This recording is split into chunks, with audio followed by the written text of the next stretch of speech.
Bakit umabot sa ganito kalala itong problema ng isabong?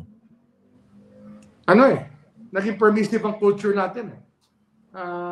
Tsaka maraming involved na law enforcement eh. Kaya malala ito kasi yung impunity nga, grabe, walang fear ang tao. Wala silang fear pumatay ng tao. At ang equivalent lang talaga niyan, bundle-bundle na pera.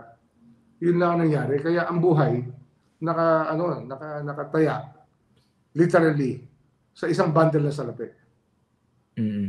Ito, kanina, di ba, nagsampa rin ng reklamo itong si Charlie Atong, ang abogado niya, si Lorna Kapunan.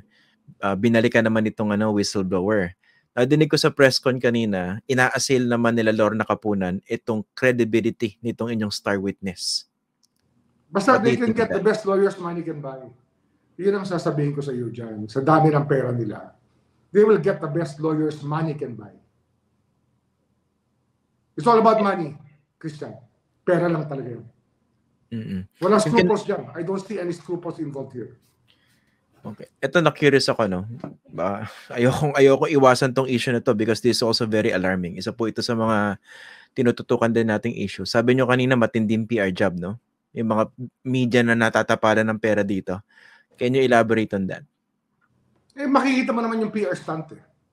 Yung kargang storya kagad. May kargang storya, may kargang direksyon. It's all orchestrated.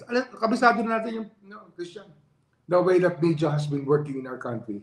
Alam na natin pag may PR job, and this is a definite PR job. Ano yung nakikita niyong tumbok ng PR job na yun at sino yung pinapapogi o sinisira? Susubukan nila sirain ang credibility ng testigo. Yan talaga yan. Diyan papunta yan. And we'll see. Kasi ang tao naman ngayon nakakaintindi na eh. Hindi naman makukuha na lahat sa hudyat ng bola eh. Hindi naman lahat nabobola na. Okay, kanina nakita ko may binanggit dito yung si Attorney Kapunan doon sa criminal cases daw against the star witness. Totoo po ba yan? Yung mga criminal cases na kinakaharap niya? Meron kami final na cases yan. Kasi nga, yun ang unang suspect namin talaga eh. Sila yung unang natumbok namin na taong may kinalaman sa pagkawala ng mga sabongero. Kaya may file kami ng kaso talaga. Hindi, meron pa siyang binanggit. Pending na sa Court of Appeals yung ibang incident na eh.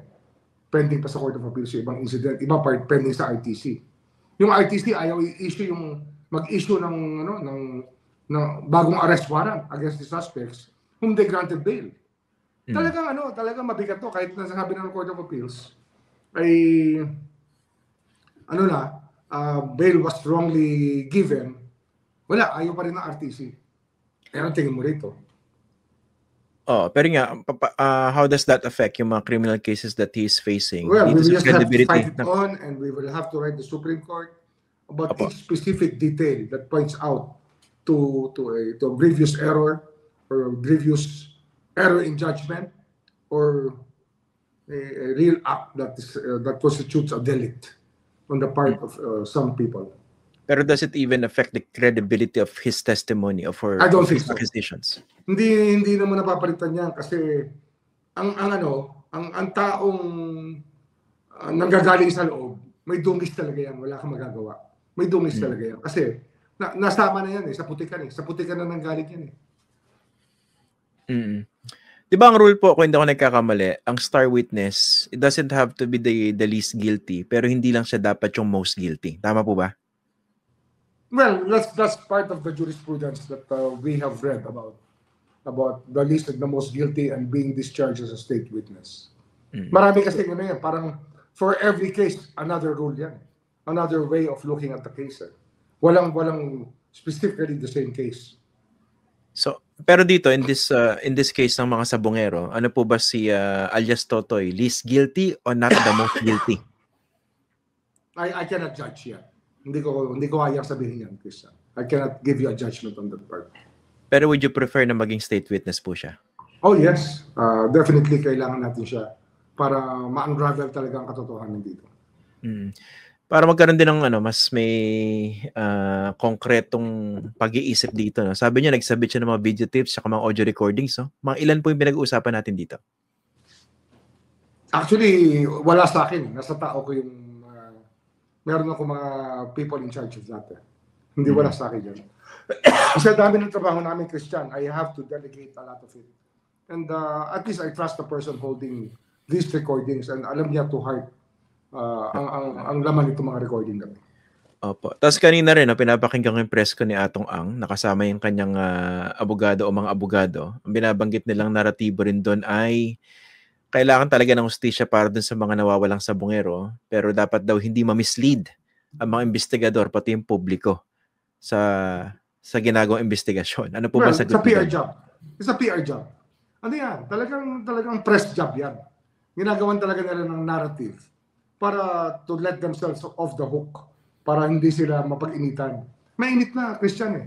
Hindi mo na pwedeng tukuhin ng taong bayan dito. Iba ang paniniwala ng taong bayan tungkol sa kaso ito. Ay yung sinasabi nila na ito yung paulit-ulit na sinasabi ni Atong Ang, no? Ano ba yun?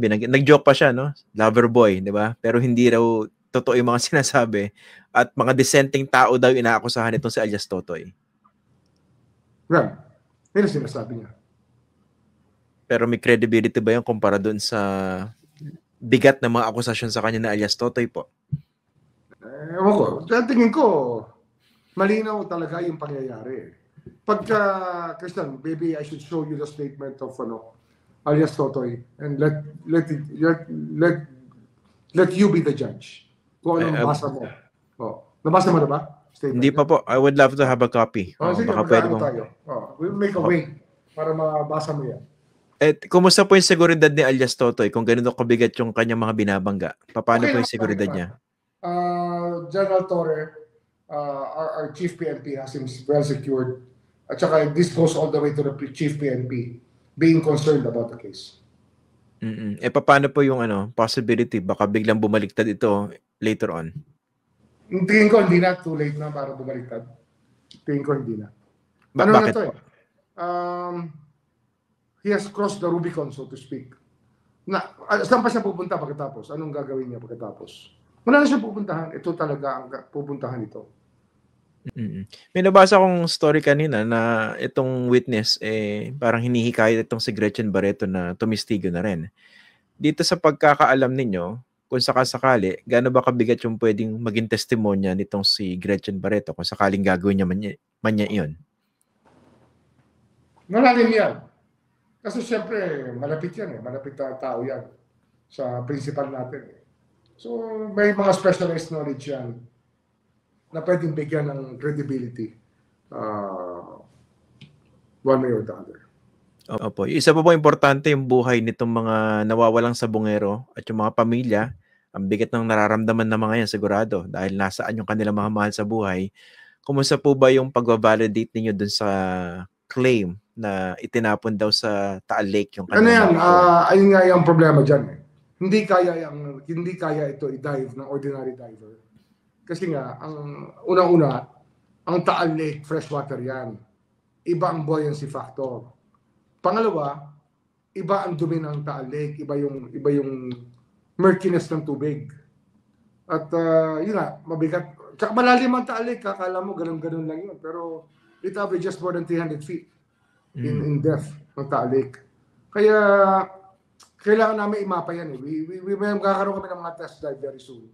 Pero we will have to map it out. Kaya hihingi kami ng tulong sa Japanese government kasi kailangan namin ng ng lake bed map eh para malaman natin kung saan tayo tutumbok. Mga kailan po kaya yan magagawa? Well, within the next few weeks gagalaw na yan. Actually, I was telling them to do a test dive next week para masimulan na namin to. Kagabi ang isang Coast topic Guard at Navy. Coast Guard and Navy divers.